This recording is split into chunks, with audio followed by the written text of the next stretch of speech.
Ok, vous allez bien? Qui était là vendredi dernier? Ok, beaucoup de monde apparemment, c'est bien. Bon, si vous n'étiez pas là, normalement vous avez pu suivre en ligne. Vous avez suivi en ligne ou pas? Bon, je vous conseille, ok, de suivre en ligne. Parce que c'est important de voir la première partie, ok? Pour bien comprendre et s'imprégner de ce que Dieu veut dire. Donc nous sommes là ce soir pour un thème spécial qui est donc reconnaître l'esprit de Jézabel. Ok? Tu peux regarder ton voisin et lui dire reconnaître l'esprit de...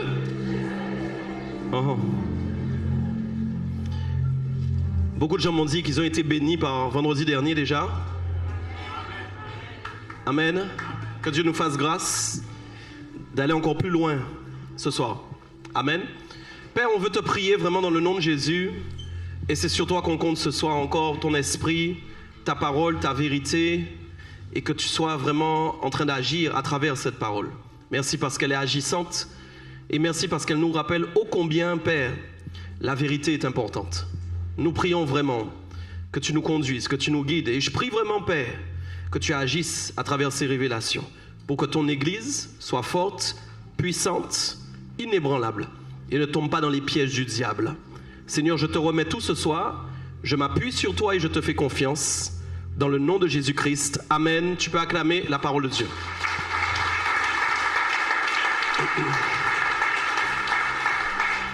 Alors, avant d'entrer dans la suite, je voudrais faire un petit récapitulatif rapide de ce que nous avons vu vendredi dernier.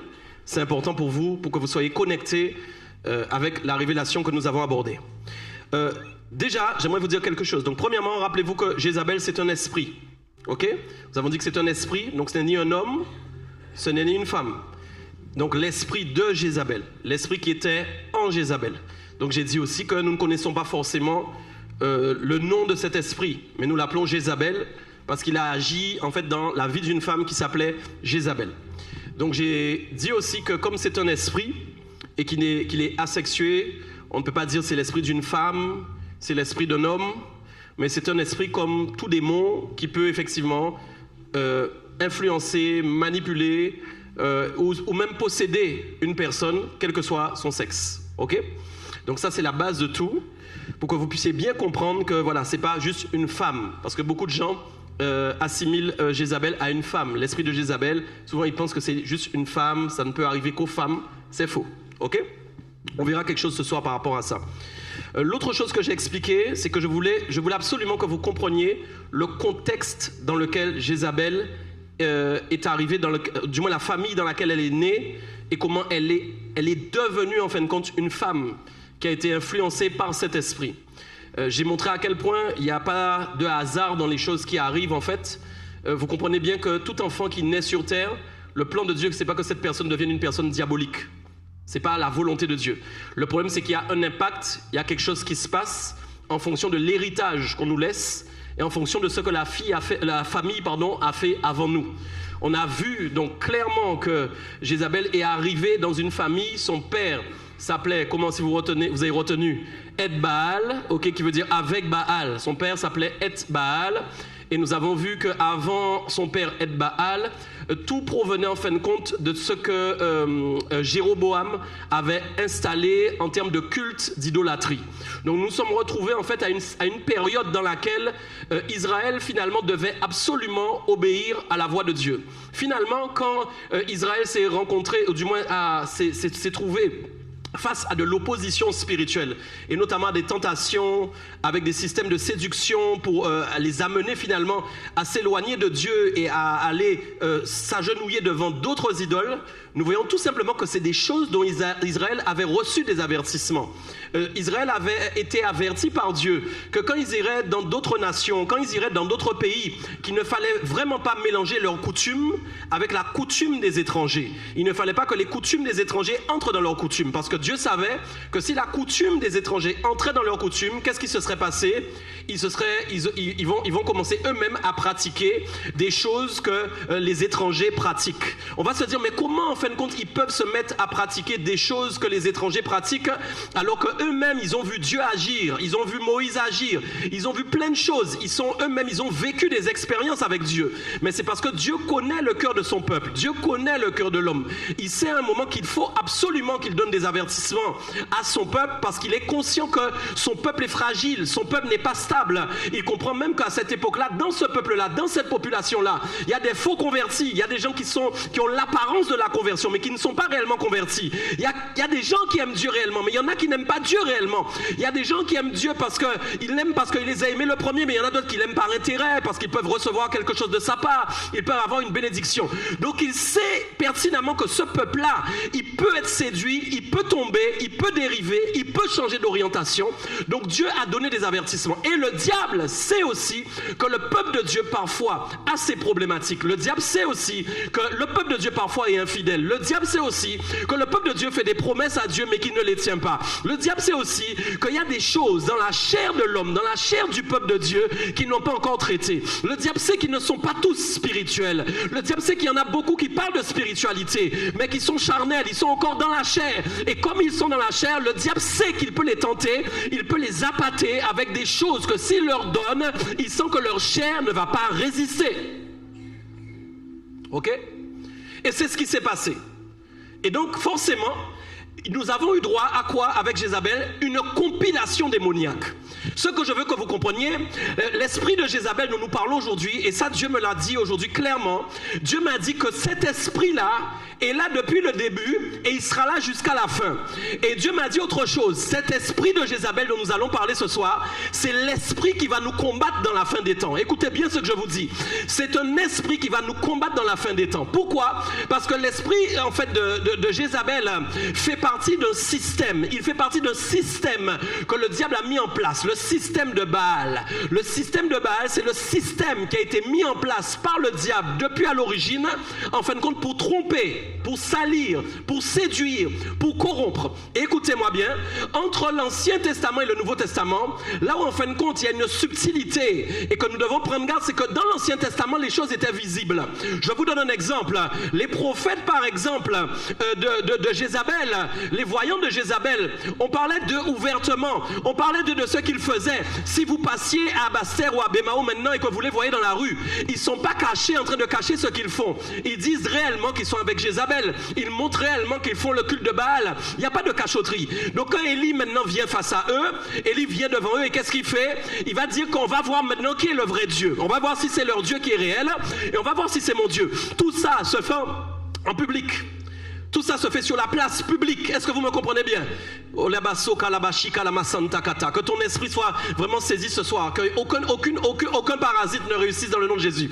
C'est un message, c'est lourd, c'est lourd, c'est lourd. C'est lourd, le diable n'est pas content, je peux t'assurer. C'est lourd, je t'assure que c'est lourd. Ce que je vais dire ce soir-là, écoute-moi bien. C'est lourd, ce que je vais te dire ce soir, c'est lourd. Ah ouais.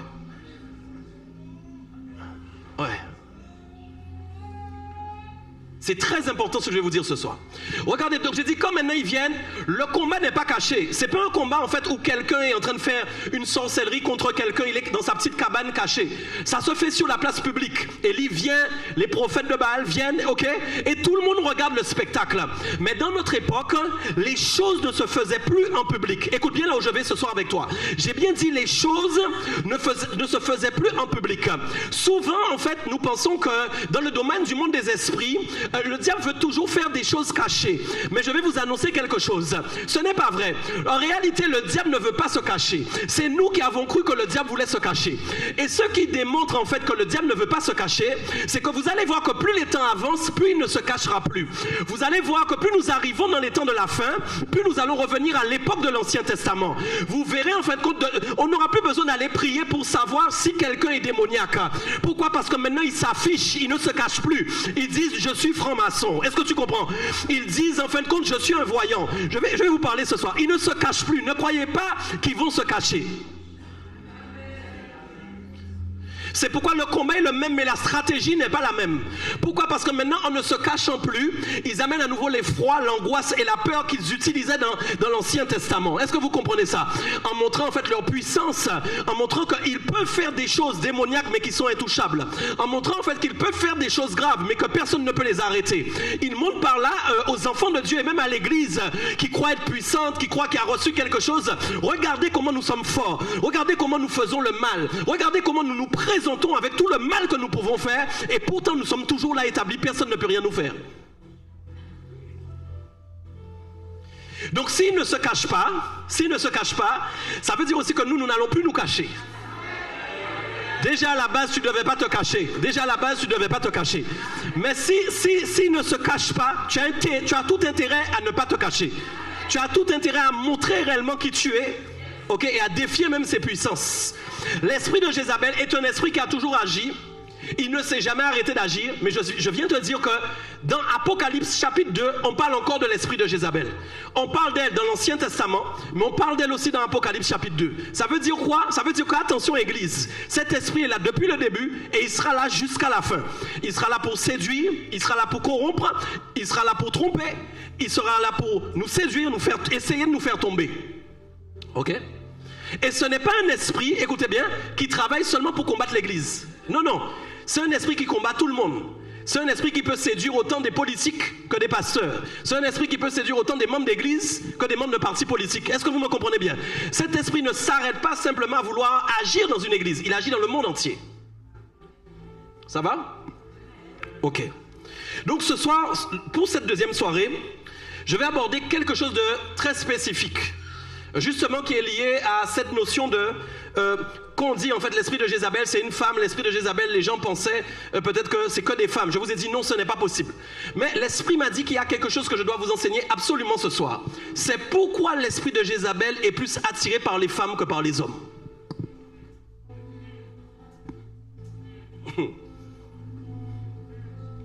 Les dames ne soyez pas fâchées avec moi. Hein?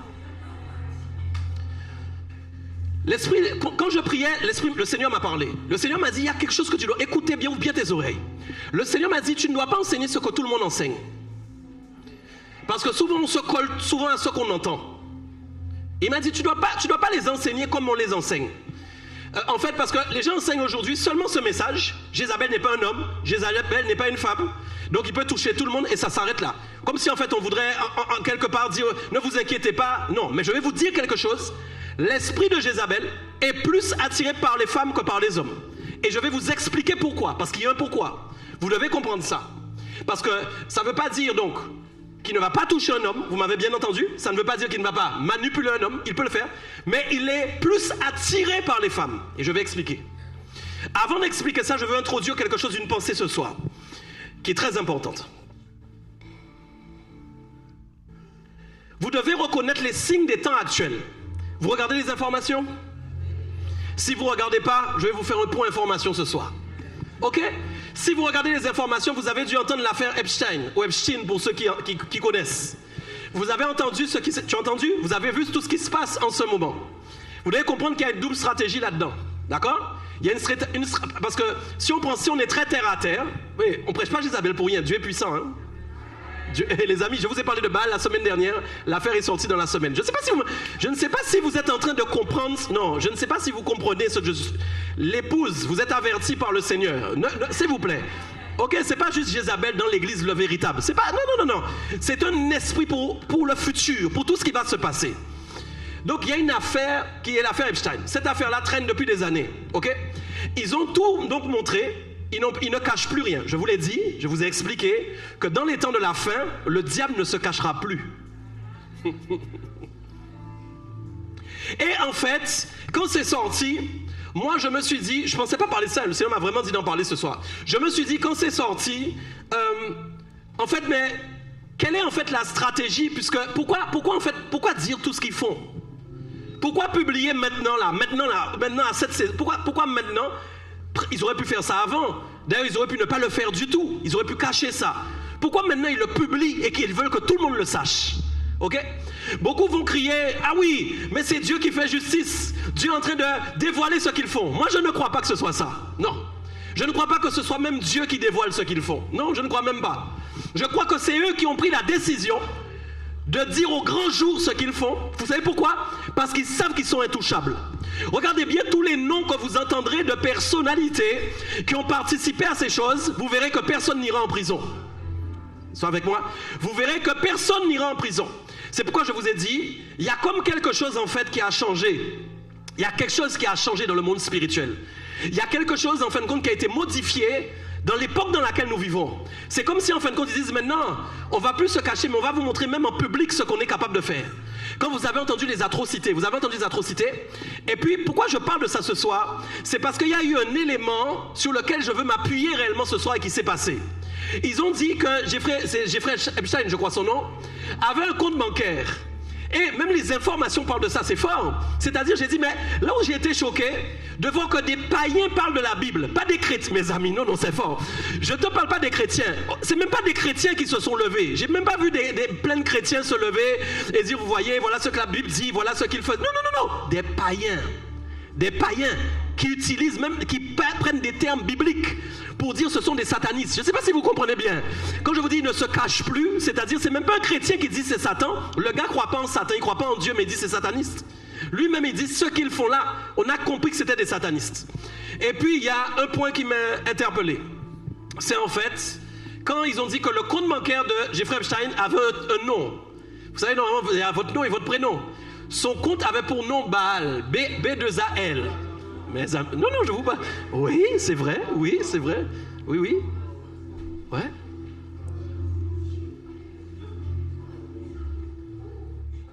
Son compte bancaire était au nom de Baal.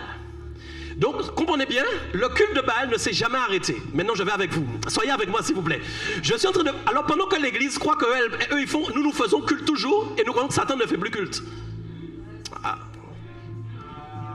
Pendant que toi tu fais culte tous les dimanches, tu crois en fait eux ils font plus culte. Tu sais pourquoi? Parce qu'on te montre pas ça à la télé. Ou alors il y a des complotistes soi-disant, des gens qui ont des preuves, des gens qui ont vu quelque chose, mais tout le monde n'est pas pour des fous, personne ne les croit. Sois avec moi s'il te plaît.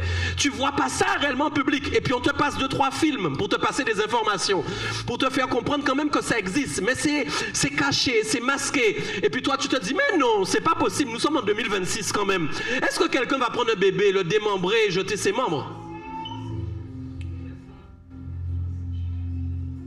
Ok? Donc il y a des preuves que là, écoutez, le culte de Baal n'a pas changé, mais il a évolué. Et le problème, c'est qu'il est de plus en plus grave et morbide. Comprenez? Pourquoi? Parce qu'il faut donner de la force aux esprits. Comprenez quelque chose? Le combat maintenant, vous voyez quand nous disons, en fait, nous voulons sauver les âmes. Nous disons, nous voulons sauver les âmes. Nous savons que c'est les temps de la fin. On veut qu'un maximum. Le diable dit pareil. Le diable dit, nous voulons absolument prendre des âmes. Le diable dit la même chose. Il se dit, il faut que nous ayons plus de force. Il faut que nous ayons plus de puissance. Et là où c'est fort, c'est quand ils amènent la normalité dans ce qu'ils font. Parce que si tu fais le mal et que tu ne vas pas en prison, c'est que c'est devenu normal. Si tu tues des gens et que tu ne vas pas en prison, c'est que c'est devenu normal. Ça veut dire quand même un gars qui a des problèmes psychologiques actuellement, qui a des tentations de meurtre, le fait qu'il ait vu les gens faire ça, qui a des preuves et qui n'ont rien fait, il aura envie de le faire encore plus qu'avant parce qu'il se dira que c'est devenu la normalité. Le frein qu'il y avait avant pour un meurtrier, le frein qu'il y avait avant pour un kidnappeur, le frein qu'il y avait avant pour un violeur, c'est qu'on prenait les gens, on les mettait en prison ou alors on les tuait. Ils avaient quand même une sorte de frein par rapport à la loi. Mais le diable est en train d'enlever la loi. Sois avec moi, voilà. Le diable est en train d'enlever la loi. Il est en train de dire, la loi ne peut plus rien nous faire. Pourquoi? Parce qu'il a inséré la loi dans le culte de Baal. Je vais vous montrer tout à l'heure bibliquement. Il a inséré la loi dans le culte de Baal. Ouais, il a fait en sorte que même des gens bien placés, même des gens haut placés, soient avec lui dans le culte de Baal. Ça, c'est juste mon introduction. Je veux que vous compreniez où je vais ce soir. Ok? Ça va? Donc, il y a un dévoilement comme à l'époque de l'Ancien Testament. L'affaire Epstein, en fait, montre simplement que le culte de Baal a continué de s'exercer. Je ne sais pas si vous avez vu tout ce qu'ils font. Mais, mes amis, moi, j'ai regardé, j'ai lu, j'ai été fait même des recherches, même sur les francs-maçons. Ok? À la 30e position, il y a 33 niveaux. Quand vous arrivez à la 30e, vous devez emmener vos propres enfants pour que vos propres enfants tuent des enfants. Ouais. Pour devenir ce qu'on appelle le chevalier Kadosh. Et Kadosh, vous savez c'est quoi en hébreu? C'est-à-dire que même les termes bibliques que tu lis, ils l'insèrent aussi dedans. Est-ce que vous me comprenez bien? Parce qu'en fin de compte, toi, en fin de compte, Kadosh, c'est quoi? C'est la sainteté, c'est la consécration, mais eux, c'est l'idéologie. C'est-à-dire leurs idées qui doivent se promouvoir. Leurs idées qui doivent promouvoir. Toi, tu dois promouvoir Dieu, la sanctification, la consécration, mais eux, ils vont promouvoir leurs idées à travers ce qu'ils font. Leur réussite, leur ego. Ça va ou pas? Vous allez comprendre pourquoi je parle pourquoi ça concerne Jézabel. Vous allez comprendre parce que Jézabel sort de là. L'esprit de Jézabel ne sort pas d'ailleurs. C'est un esprit qui est inséré dans le culte de Baal. Vous savez que Jézabel, en fin de compte, était le chef des prophètes de Baal en réalité. C'est elle qui donnait les ordres. Comprenez-moi. Bon, je ne sais pas si tu es en train de comprendre là où je vais ce soir. Ce que je suis en train de te dire, c'est que forcément, si Jézabel était le chef des prophètes à l'époque dans l'Ancien Testament et qu'elle dirigeait les prophètes du culte de Baal, je vous demande qui est-ce qui dirige aujourd'hui le culte de Baal? Voilà. Qui dirige aujourd'hui le culte de Baal dans le monde spirituel? C'est toujours le même esprit. Ce n'est pas une femme, ce n'est pas un homme, mais c'est toujours le même esprit. Donc cet esprit-là, il est en train de diriger, il est en train de conduire les choses, il est en train de faire des manigances, il est en train de planifier les choses, ok? Et il n'aime pas l'église, il n'aime pas les autorités de l'église, il n'aime pas les pasteurs, il n'aime pas les leaders, il n'aime pas le peuple de Dieu, et il n'aime encore moins, en fin de compte, des gens qui s'opposent à lui. Voilà pourquoi le diable a tout fait pour que nous ayons des chrétiens qui soient des chrétiens, en fin de compte, qui ne se positionnent pas pour Christ. Parce qu'il n'a pas de problème, parce qu'il sait que quand l'onction prophétique vient devant Jézabel, c'est le seul moyen de l'exterminer. Vous ne pouvez pas exterminer cet esprit sans onction prophétique. Le secret, l'arme secrète qui détruit Jézabel, c'est l'onction prophétique. Tu n'as même pas dit amen à ça. L'arme secrète. Tu ne peux pas détruire Jézabel avec du parler en langue. Tu ne peux pas détruire Jézabel même comme ça. Non, parce que tu parles en langue, parce que tu pries beaucoup. C'est l'onction prophétique. C'est le prophétique qui détruit Jézabel. Donc quand elle voit le prophétique quelque part, elle veut venir pour que le prophétique parte. Et si le prophétique ne part pas, elle va défier le prophétique. C'est ce qui s'est passé avec Élie. Et quand Élie a mis en échec les prophètes de Baal, vous savez ce qui s'est passé? Il a fui parce que Jézabel l'a menacé de mort. Pourquoi Élie, le gars, je ne sais pas si vous êtes avec moi. Vous savez combien ils étaient les prophètes de Baal? Je ne sais plus, c'est pas 800 ou quelque chose comme ça. Pas loin de 800. Le gars est seul. Et en plus, il croit qu'à l'époque, il est seul. Il vient maintenant avec son Dieu, il a du courage quand même, devant 800 prophètes qui sont là. Et le gars, il gagne. Normalement, il a peur de rien. Pourtant, quand Jézabel le menace, il fuit. C'est pour vous dire que quand cet esprit parle, ce n'est pas la parole seulement qu'il a donnée qui te fait peur. C'est l'esprit qui est dans la parole qui te poursuit et qui te fait peur. Il y a des gens, quand ils vous parlent, bizarrement, vous avez peur, vous ne comprenez pas pourquoi. Parce qu'il y a un esprit en eux qui fait que leur parole est plus puissante que la parole de quelqu'un d'autre. Il y a des gens, ils n'ont pas besoin de vous donner des coups. Juste quand ils ont parlé, vous n'êtes pas bien, vous êtes déstabilisé. Parce que la voix de cette personne a quelque chose que tout le monde n'a pas. Moi, explique-moi comment un gars qui a vaincu plus de 800 prophètes, le gars a l'onction et tout, juste parce qu'elle a dit, toi, je vais te tuer, tu pars, tu fuis. C'est vous dire comment, elle n'a pas juste parlé. Elle a une forme de puissance. Ok? Et surtout, la grande difficulté avec cet esprit de Jézabel, je vous ai dit, c'est un combo de plusieurs choses. Il y a un héritage. Vous voyez, c'est pas juste que... Tu sais, quand quelque chose vient d'arriver, vient de naître, ça n'a pas encore toute la force et la puissance. Mais quand on te donne héritage de Jéroboam, héritage d'Omri, héritage de Si, héritage de Edbaal, et quand tu arrives, tu as tout ça en toi. Tu n'es pas juste un novice. Tu es un professionnel dans le domaine. Tu es un professionnel. Ok? Au niveau de l'inspiration et de tout, tu es un professionnel. Donc, c'est pas tout. Maintenant, je vais vous montrer quelque chose de très important, juste pour faire un point sur ce qui s'est passé. Je peux vous enseigner ou pas? Non, mais je veux vous enseigner ce soir, ok? Écoutez, avant que j'arrive sur pourquoi Jézabel est plus attirée par les femmes que les hommes, je veux t'expliquer quelque chose, à aujourd'hui. Quand j'ai entendu en fin de compte que dans leur culte là de Baal, dans tout ce qu'ils faisaient là, il y a un truc où en fait il faut se couper, etc., où il faut couper des gens, etc. Regardez bien dans 1 Roi 18, versets 28 à 29. 1 Roi chapitre 18, versets 28 à 29. Je vais vous montrer des preuves que le culte de Baal n'a pas changé. 1 Roi 18, versets 28 à 29. C'est écrit, ils crièrent à haute voix. Ok? 1 Roi 18, versets 28 à 29. Je vous laisse le temps de prendre. C'est très important, vous allez lire. On peut y aller? Écoutez ça. J'entends encore vos feuilles.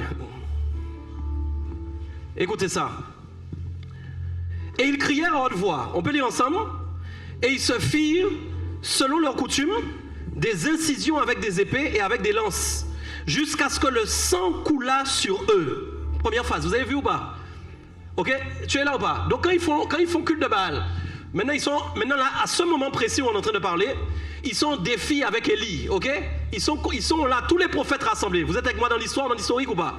Et ils sont tous rassemblés devant Élie. Et qu'est-ce qu'ils font? Quand ils appellent maintenant le Dieu de Baal ne répond pas.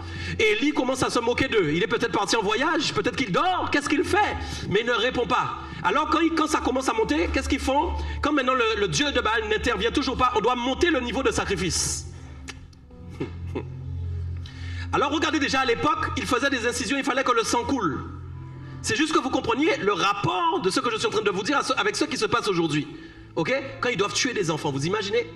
Vous savez, Moloch, vous avez déjà entendu parler de ça? On passait les enfants par le feu. Mais c'est le même, tout ça, c'est la même chose, c'est le même esprit qui agit. Il passait des enfants par le feu, en sacrifice, à l'époque déjà dans l'Ancien Testament. Et aujourd'hui, c'est les enfants qui les intéressent. Ok? Au nom de Jésus, toucheront pas à nos enfants. Vous comprenez ça? Regardez bien, donc maintenant, c'est pas tout. Je vous montre encore une deuxième chose. Quand je vous dis que, effectivement, ce sont dans les hautes sphères, je vais vous montrer bibliquement tout ce qui se passe aujourd'hui. Je vous ai dit, en fait, dans le culte de Baal qu'on a vu, vous avez remarqué, ils ont sorti plein de noms de grandes personnalités. Vous vous souvenez? Plein de personnalités. Mes amis, c'est pas le jardinier du coin qui est là-dedans. C'est pas quelqu'un qui en manque d'argent, c'est ça le pire. C'est pas quelqu'un qui en manque d'argent, parce qu'on aurait pu dire, ce sont des gens qui ont des problèmes, ce sont des gens qui ont des besoins. Non, non, non, pas du tout. Regardez ce que 1 Roi 21 nous enseigne au verset 11. Une histoire très simple. Vous savez ce que Jézabel a voulu faire? Akab voulait un terrain. Suivez-moi avant de lire. Akab voulait un terrain, le terrain de Naboth, je crois. Quand maintenant il veut acheter le terrain, Naboth ne veut pas vendre parce que Naboth c'est un homme de Dieu. Il sait qui est Akab, il sait qui est Jézabel, et c'est normal, il ne va pas donner son terrain à des gens qui font le culte de Baal. Il dit non. Qu'est-ce que Jézabel fait? Jézabel commence à appeler, en fin de compte, son réseau. L'esprit de Jézabel a un réseau, les amis. L'esprit de Jézabel, il a un réseau, Et vous voyez, le réseau, il peut être dehors, avec des pontes, des grandes personnes, des personnalités, mais quand il vient dans l'église aussi, il peut créer un réseau dans l'église. Jézabel ne marche pas seule. Non, non, non, elle ne marche pas seule. Et donc, qu'est-ce qu'elle fait à ce moment-là? Qu'est-ce que vous lisez? Ils disent quoi? Les gens de la ville de Naboth, au verset 11, les anciens, qu'est-ce que vous lisez? Et les magistrats qui habitaient dans la ville, agir, lisez bien, non, non, agir comme Jézabel le leur avait fait dire, d'après ce qui était écrit dans les lettres qu'elle leur avait envoyées. Vous avez vu Einstein, ce qu'il faisait? Il envoyait des mails. Je vais vous dire quelque chose. C'était un gars, il était en bas lui, il n'est pas en haut. Il a un niveau, mais il n'est même pas en haut, tout en haut. Donc regardez bien. Toutes les personnalités qui sont là, c'est pourquoi? Parce que l'esprit de Jézabel a besoin de contrôler. L'esprit de Jézabel a besoin de manipuler. Vous voyez? Et c'est un esprit, en fin de compte, qui veut souvent mentir sur les gens. C'est-à-dire mentir, calomnier, rendre coupable. Même un innocent qui n'a rien fait, il veut le rendre coupable. Donc même ce gars qui ne voulait pas lui vendre le terrain, qu'est-ce qu'elle fait? Elle prend des magistrats, elle fait des faux courriers, elle le fait tuer. Ok? C'est juste pour que vous compreniez où on est à aujourd'hui. Ça va jusque-là? Ok. Donc le public qui est concerné par cet esprit aujourd'hui, ce sont les hautes sphères, vous l'aurez compris, pour manipuler, pour tromper, pour prospérer, pour se protéger. Ok.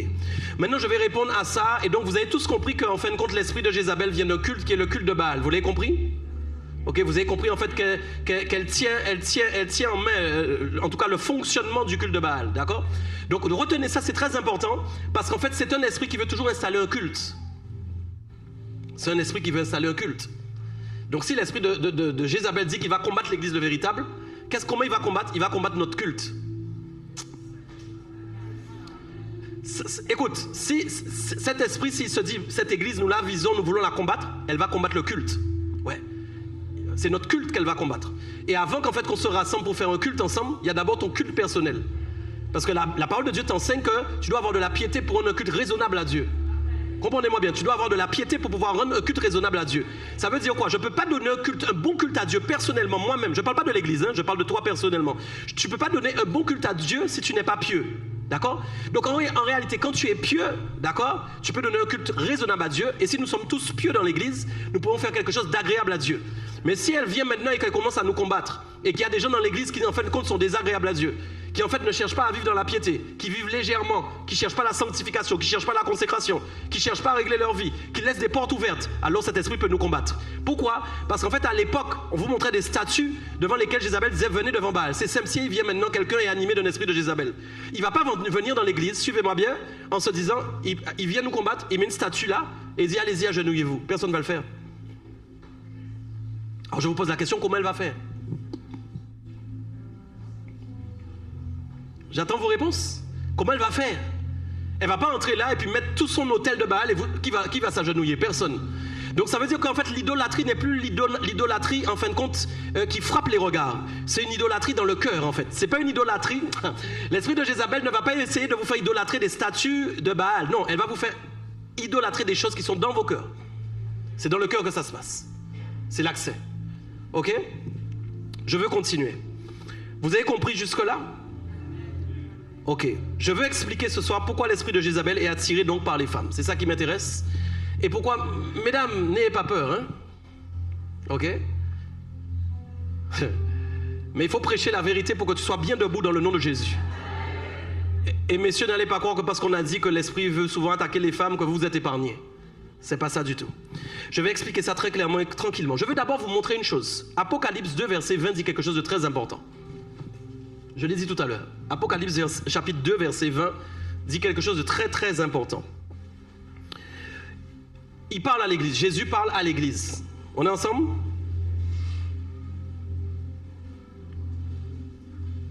Apocalypse chapitre 2, verset 20. Vous êtes prêts? Lisons ensemble.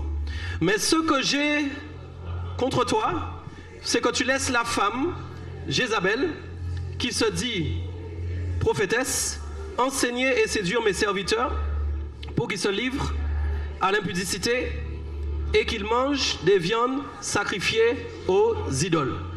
Premier point que je vais vous enseigner ici, c'est pourquoi Jésus a parlé ainsi à cette église et nous a laissé cet exemple parmi les 7 églises pour que nous prenions conscience que Jézabel est toujours là. Vous savez que quand on parle aux 7 églises en Apocalypse, ce sont des avertissements que Dieu donne à l'église pour lui dire comment elle doit se comporter et ce à quoi elle doit prendre garde. C'est ce que Dieu a fait à travers ces lettres-là, ok? Regardez bien quelque chose. Il y a une première chose qui est dite, c'est qu'il fait un reproche et il dit tu laisses la femme Jézabel. Donc moi en fait, ce qui m'a interpellé aussi, je me suis dit, mais c'est pas la même Jézabel qui était depuis, en fin de compte, dans l'Ancien Testament. Ok, tu penses bien que la personne Jézabel même, elle est déjà morte, ok, depuis longtemps, elle ne peut pas se retrouver en Apocalypse. Mais en fin de compte, cette Jézabel-là, c'est en fait le même esprit dont il parle. Et il y a quelque chose qui est très important qu'il dit, regardez bien la petite subtilité, il dit, tu laisses la femme Jézabel qui se dit prophétesse. Sois avec moi. Qui se dit prophétesse. C'est très important, c'est là où je vais aller avec vous. L'esprit de Jézabel, en fin de compte, veut se faire passer pour un prophète.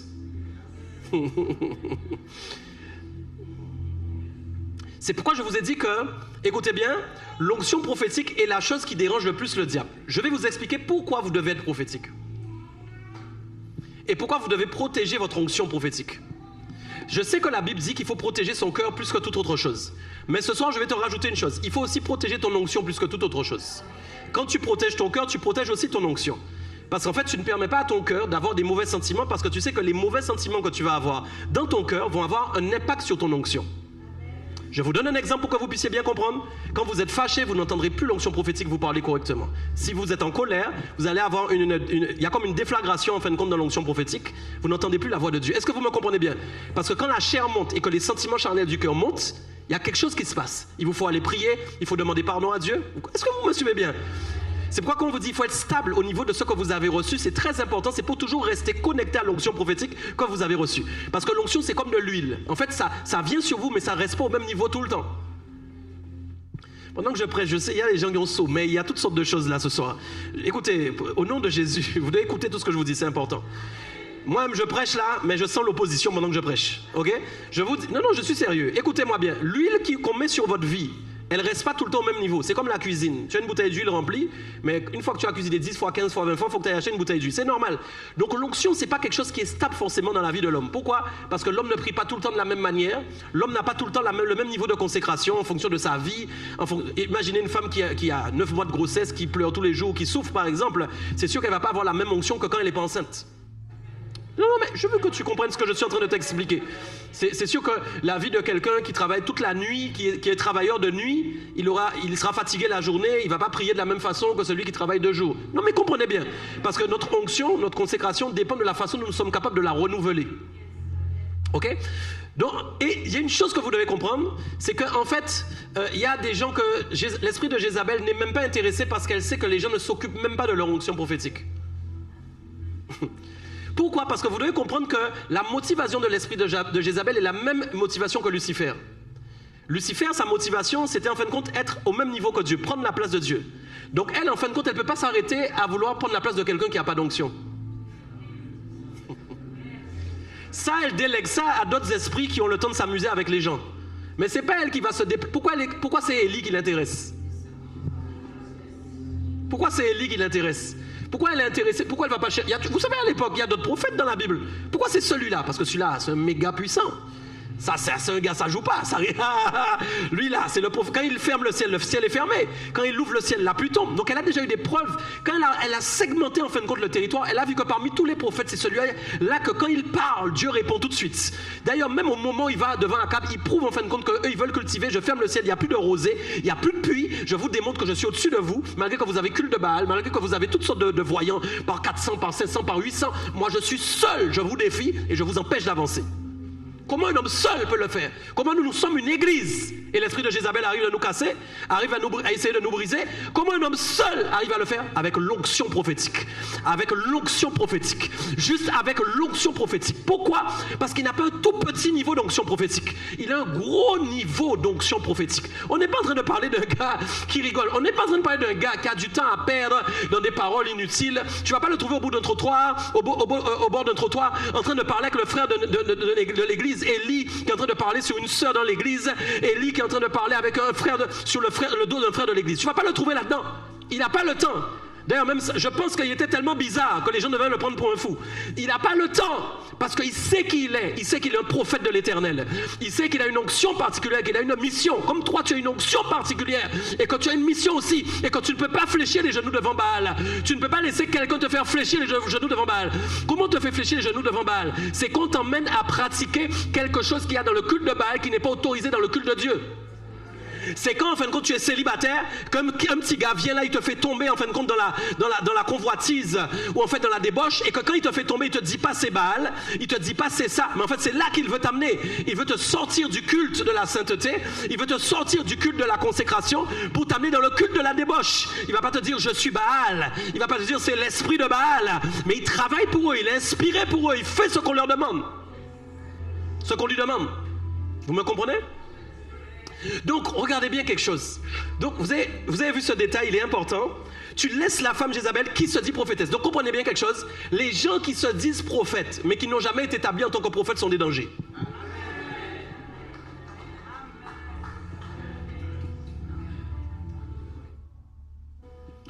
Se dit prophète. Tu m'entends bien? Se dit prophète. C'est-à-dire, en fait, c'est pas quelqu'un que Dieu a établi. C'est pas quelqu'un que Dieu a reconnu.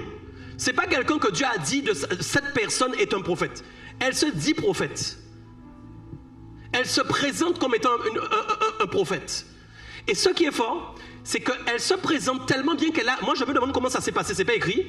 Elle a réussi à faire croire au pasteur de cette église qu'elle pouvait prêcher. Ouais. Parce que vous savez, il y a quelque chose dans l'esprit de Jézabel qui est très fort, c'est qu'elle a une puissance et un pouvoir pour parler de la parole de Dieu. Parce que quand elle prêche à l'église, elle ne prêche pas Satan.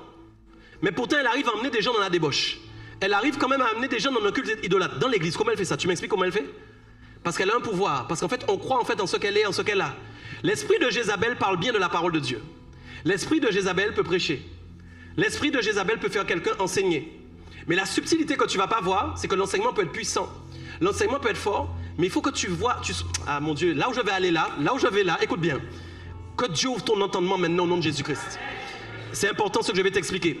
Je vous ai expliqué la différence entre maintenant et aujourd'hui, hier et aujourd'hui. J'ai dit maintenant, regardez, si l'esprit de Jézabel vient maintenant et qu'elle met des statues, tout le monde part et fuit parce que vous savez qu'on ne peut pas idolâtrer. Mais maintenant, donc, il ne va pas venir comme ça. Il va prêcher, tu vas entendre le message, tu vas trouver waouh. Mais pourquoi? Parce que comme tu n'es pas spirituel, tu ne fais pas attention à tes ressentis. Beaucoup de gens partent en fait de l'église, ils ne font pas attention à ce qu'ils ressentent. Vous ne pouvez pas aller écouter des messages et ne pas écouter votre corps et votre esprit. En fait, parce que je peux te donner un super message, mais c'est ce que tu ressens après qui est important. Et surtout, beaucoup de gens n'observent pas ce que ça a bâti et conçu en eux. Qu'est-ce qui se passe dans les prochains jours quand tu as écouté le message? Qu'est-ce qui est né en toi du message que tu as écouté? Parce que quelqu'un peut prêcher un super message, mais que ça ne fasse pas naître en toi quelque chose qui te conduit à aller adorer le Seigneur. Tu reçois le message, mais ça ne te conduit pas à louer le Seigneur. C'est bizarre, hein? Tu reçois le message, mais quand tu sors, en fin de compte, bizarrement, c'est pas à Dieu que tu penses. Comment tu peux peut-être toi tu as un problème aussi des fois, hein, je ne dis pas non. Mais ça arrive aussi, il y a cette version-là. Mais des fois, c'est quelqu'un qui enseigne. C'est quelqu'un qui prêche, c'est quelqu'un en fait que, même quand toi-même tu dis « Waouh, c'est puissant, waouh, c'est puissant !» Comme toi, tu n'as pas l'habitude d'aller sonder les Écritures. Comme toi, tu n'as pas l'habitude de sonder tes ressentis. Tu ne sais même pas en fait qu'est-ce que l'Esprit peut te faire ressentir parce que tu n'es pas habitué à chercher ce que l'Esprit peut te faire ressentir. Tu ne sais même pas c'est quoi un ressenti de l'Esprit. Tu ne sais pas en fait si l'Esprit a testé ce qui s'est passé maintenant pour savoir si c'était bien de l'Esprit. Est-ce que ça ressemblait à l'Esprit ou est-ce que c'était de l'Esprit? Est-ce que ça ressemblait à Dieu ou est-ce que c'était de Dieu? Est-ce que c'est Dieu qui a à peu près parlé ou est-ce que c'est Dieu qui a parlé réellement? Qu'est-ce que ça a créé réellement en toi? Parce que l'idolâtrie vers laquelle il va te conduire, ce n'est pas une idole que tu vas voir. Il est plus subtil que ça maintenant. C'est quelque chose qui se passe dans le cœur de... En fait, la parole doit transformer et changer quelqu'un. Je veux que ton esprit reste captif du message. La parole doit changer l'esprit de quelqu'un, doit transformer. Vous comprenez? Mais les gens ne se rendent même plus compte que quand un message est waouh, mais qu'il n'a pas transformé leur état d'esprit comme Dieu voulait le changer. Le message est waouh, mais il n'a pas transformé leur vie. Le message est waouh. J'ai dit quelque chose à mon épouse hier. J'ai dit, je suis surpris et épaté de comment maintenant les prophètes prêchent des messages simples en mettant des complications alors qu'ils n'ont rien rajouté dans la simplicité du message, mais ils ont juste mis des révélations dans la simplicité pour faire croire aux gens que c'est extraordinaire.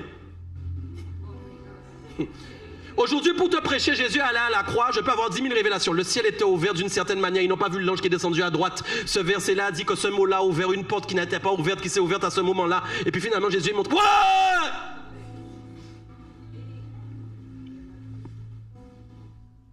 Parce que même les hommes, comme ils ne sont pas transformés, ils sont séduits par ce qu'ils attendent d'entendre. Comme ils ne sont pas transformés, en fin de compte, ils sont attirés par leur propre cœur. Souvent, les gens sont attirés par leur propre cœur. Quand tu es attiré par ton propre cœur, tu iras vers la bouche de celui qui dit ce que ton cœur aime. Tu es attiré par ton propre cœur, tu es attiré par tes propres désirs. Tu es attiré par ce que toi-même tu as envie de vivre, ce que tu as envie de voir, ce que tu as envie d'entendre. Ouais. C'est chaud, hein? C'est pourquoi je suis de ceux qui croient que dans cette génération, il vaut mieux avoir un berger et s'atteler avec son berger. Il y a des gens qui croient que c'est une secte, mais moi je vous dis quelque chose. Le conseil que je vous donne, dans cette génération, si j'ai un conseil à vous donner, si Dieu vous a donné un berger, vous avez intérêt juste à marcher avec sa voix. Parce que bientôt vous ne saurez plus vous-même définir qui est de Dieu et qui n'est pas de Dieu. Je vous dis, écoutez bien, ça arrive. Ça arrive. Moi je vous le dis, notez-le bien, vous ne saurez plus. On ne court pas après les gens, on ne court pas après les gens. Vous ne connaissez pas la vie des gens, vous ne savez pas ce qu'ils font. Et vous, un pasteur que vous avez éprouvé pendant 15 ans, vous savez qui il est, hein?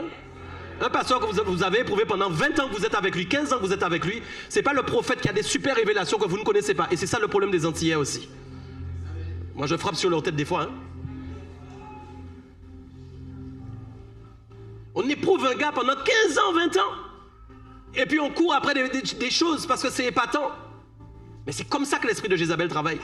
C'est comme ça en fait qu'il fait plier les genoux devant Baal, plier les genoux devant quelque chose. Ça se trouve des fois tu peux être dans un message, tu sais même pas que tu es en train d'idolâtrer quelque chose que la personne a en elle que tu n'as pas vu et que tu n'as pas perçu.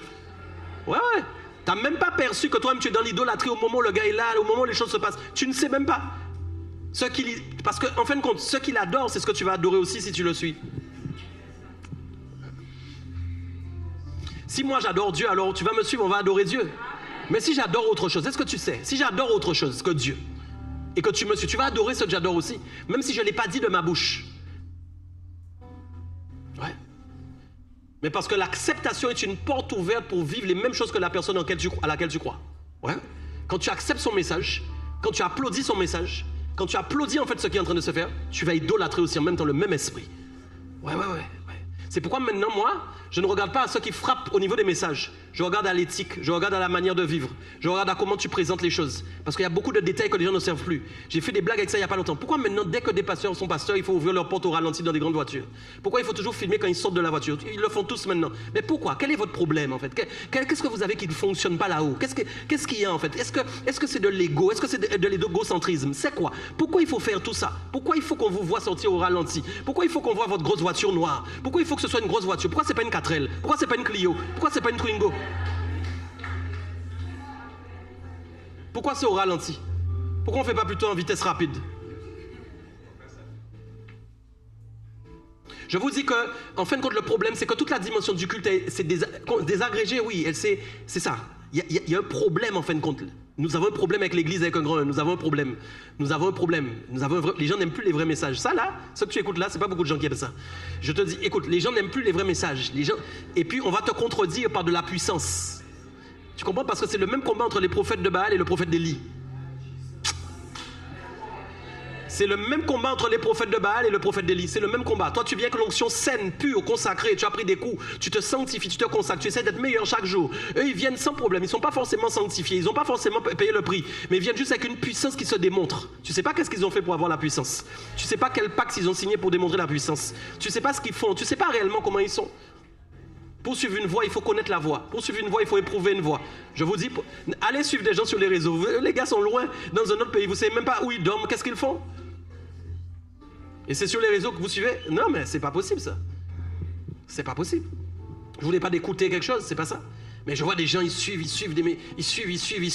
Ils sont prêts même à entrer dans des formations. Ils payent une formation pour aller à distance avec un pasteur. Ils connaissent même pas le pasteur parce que le gars parle bien, ça sonne. Ah ouais, maman, quand il prêche, c'est waouh. Tu payes une formation, tu es dans une église, tu payes une formation, tu mets pas ta dîme, tu mets pas tes offrandes, tu payes la formation pour entrer soi-disant dans ta destinée. C'est payé à la fin de la formation, tu es entré nulle part.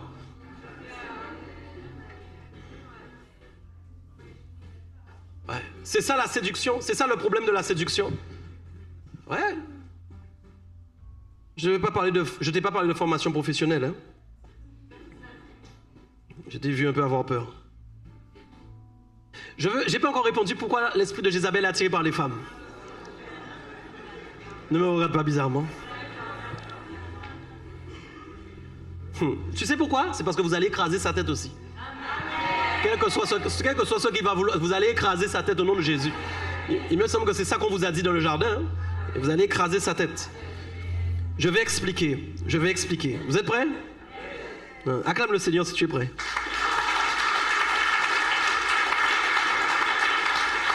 Regarde bien. La première chose, je vais essayer d'expliquer ça calmement. La première chose que je veux que vous compreniez, c'est que la prophétie est toujours là. Toujours là. C'est un combat prophétique. D'accord? J'aimerais que vous reteniez une chose dans l'explication que je vais vous donner. La prophétie est toujours liée à la parole. Il n'y a pas de prophétie sans parole. Si vous ne parlez pas, vous ne prophétisez pas. Ok? Le prophétique, c'est quand je dis. C'est quand je parle. Maintenant, ce qui rend vraiment quelque chose de prophétique, au-delà des paroles, puisque je peux parler, mais que le prophétique ne se manifeste pas, c'est quand il manque l'onction à la parole. Dès que j'associe l'onction que j'ai reçue avec la parole que j'ai, je deviens une parole prophétique. Est-ce que tout le monde est clair jusque-là? Est-ce que ça va? C'est-à-dire que je reçois une part de Dieu qui est sur ma vie, qui est dans ma vie, et que quand je parle, parfois, je ne suis plus inspiré par moi-même, mais je suis inspiré par Dieu.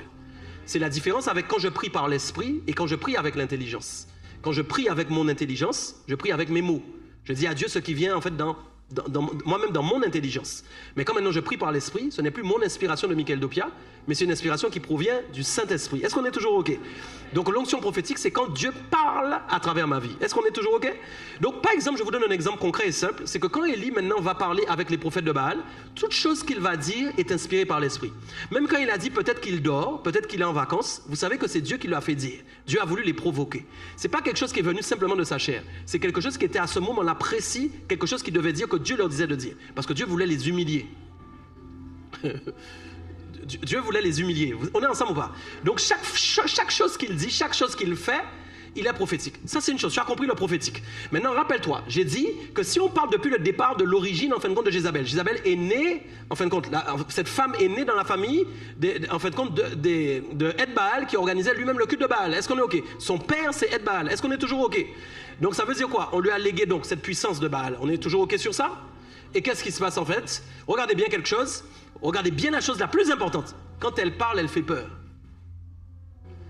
C'est comme si en fin de compte, moi je dis je vais te tuer, mais que quelqu'un vient avec l'esprit de Jézabel et dit je vais te tuer. La personne va plus croire en la personne qui a l'esprit de Jézabel que moi. Pourquoi? Parce qu'en fait il y a une puissance. Pourquoi? Parce qu'en fait tel que Dieu vous donne une puissance, les esprits qui sont en fin de compte dans le culte de Baal donnent aussi une puissance à la personne. Quand vous combattez par exemple des satanistes, ils ne sont pas sans puissance, ils ont de la puissance. Nous avons la toute puissance, nous avons une puissance supérieure. Mais ils reçoivent quelque chose de la part de leur maître. Vous recevez quelque chose de la part de votre maître, eux ils reçoivent quelque chose de la part de leur maître. Donc c'est donc onction contre onction. C'est bien ça, le culte, c'est bien ça. Élie contre les prophètes de Baal. Les prophètes de Baal contre Élie. Est-ce qu'on est d'accord? Onction contre onction. Ils ont reçu quelque chose de la part de leur maître, Élie a reçu quelque chose de la part de son maître. Et on va voir qui est le vrai Dieu. Est-ce qu'on est toujours OK? Donc regardez bien quelque chose. À un moment, je vais aller avec vous. Regardez, c'est très précis. À un moment, j'ai dit, ils ont fait des incisions. On est toujours OK? À un moment, quand ils n'ont pas fait jusque des incisions, c'est écrit dans 1 Roi 18, verset, je ne sais plus combien, mais c'est pas grave. Lorsque midi fut passé, ils prophétisèrent jusqu'au moment de la présentation de l'offrande. Donc eux aussi, ils ont prophétisé. Ouais. Élie a prophétisé. C'est écrit, c'est pas notre mot qui est écrit. Eux-mêmes, ils ont prophétisé. Ça veut dire quoi? C'est quoi la prophétie? C'est quand je suis capable de parler, c'est-à-dire de dire ce que mon maître me dit de dire à ce moment précis. Ça veut dire qu'à ce moment précis, quand ils ont vu en fin de compte que leur maître ne répondait pas, ils ont été inspirés. Pourquoi? S'il vous plaît. Oh Jésus, écoutez, pendant cette bagarre et ce combat, je vous pose une question. Pourquoi l'esprit de Baal ne répond pas? Habituellement, il répond. Parce qu'en fait, comme dans le monde spirituel, les gens ne voient pas. Il y a un autel qui est posé. Il y a l'autel des voyants de Baal, des prophètes de Baal. Il y a l'autel de Élie. On est OK? Comme maintenant, habituellement, tu enlèves Élie et tu enlèves l'autel. Les prophètes de Baal commencent à prophétiser. Qu'est-ce qui se passe? L'esprit de Baal se manifeste. Pourquoi il ne se manifeste pas à ce moment? Parce que dans le monde spirituel, ce n'est pas physique. Ils ne l'ont pas vu, ils ne voient pas ce qui se passe. Dans le monde spirituel, Dieu empêche à la voix de Baal de se manifester sur la terre. Pendant que Baal entend ses prophètes l'appeler, sois avec moi, pendant que Baal entend ses prophètes l'appeler, il y a une puissance dans le monde. Dieu se lève. Je t'interdis de parler. Je t'interdis de parler. Je t'interdis de parler. Et eux-mêmes, ils se soumettent. Pourtant, ils sont des autorités. Ils arrêtent ils ne peuvent pas intervenir. Ils entendent les prophéties monter. Ils veulent répondre. Mais Dieu dit, je t'interdis de parler. Je t'interdis de parler. Alors, il ne peut pas. Sa voix ne descend pas jusqu'à terre. Ils ont l'habitude, quand ils prophétisent, que Dieu intervient. Je veux te montrer une petite subtilité. Quand tu prophétises, Dieu va intervenir. Pourquoi? Parce que quand tu prophétises selon Dieu, c'est comme si c'est Dieu qui parle sur la terre. Ce n'est plus toi, il faut que vous arrêtiez de croire ça, ce n'est plus vous qui parlez. C'est pourquoi quand vous êtes dans un combat, j'ai prêché dimanche sur le combat et le silence, attention à ne pas parler comme Dieu, écoute, plutôt attention à parler comme Dieu veut que vous parliez. Il y a parfois des coups d'épée qui sont donnés dans l'eau, parce qu'en fait c'est ta chair qui prie. C'est ta chair qui parle, c'est ta vengeance qui parle. J'aime beaucoup quand Dieu dit à moi la vengeance, à moi la rétribution, parce qu'il laisse un espace libre pour te donner des paroles que tu peux donner à sa place. Je ne sais pas si tu as compris ce que je suis en train de te dire. Parce qu'en fait, s'il laisse pas cet espace libre pour toi et qu'il t'apprend à te venger, à quel moment il va te parler? Puisque tu te venges déjà. Ouais. Si tu te venges déjà, à quel moment, en fin de compte, Dieu a besoin de parler? Tu es déjà en train de te venger. Tu es déjà en train de te faire justice. Alors il dit à moi la vengeance et la rétribution. En propriétaire à ça, pas tard. Tu n'es pas propriétaire de la vengeance, tu n'es pas propriétaire de la justice, c'est moi qui suis le propriétaire. Laisse libre l'espace. Commence à prophétiser maintenant. On verra bien à quel moment je me lève avec mon épée pour régler les comptes de ceux qui t'attaquent. Mais c'est à moi la vengeance, c'est à moi la rétribution. Espace libre. Commence à prophétiser. Commence à prophétiser. Commence à prophétiser. Commence à prophétiser. Parfois prophétiser ce que tu n'as pas envie de dire. Parfois prophétiser dans une direction de prière inverse à la direction que tu allais prendre. Parfois prophétiser pour envoyer une bénédiction sur tes ennemis alors que tu allais les maudire. Parce que tu es soumis à la voix de Dieu. Ouais, un prophète ne prophétise pas comme il veut selon ses sentiments. Un prophète ne prophétise pas selon les émotions. Voilà un truc très dangereux avec l'esprit de Jézabel, c'est qu'en fin de compte, il met une onction prophétique. Il y a une onction prophétique sur la vie de la personne, mais que la personne n'est pas guérie et a des blessures.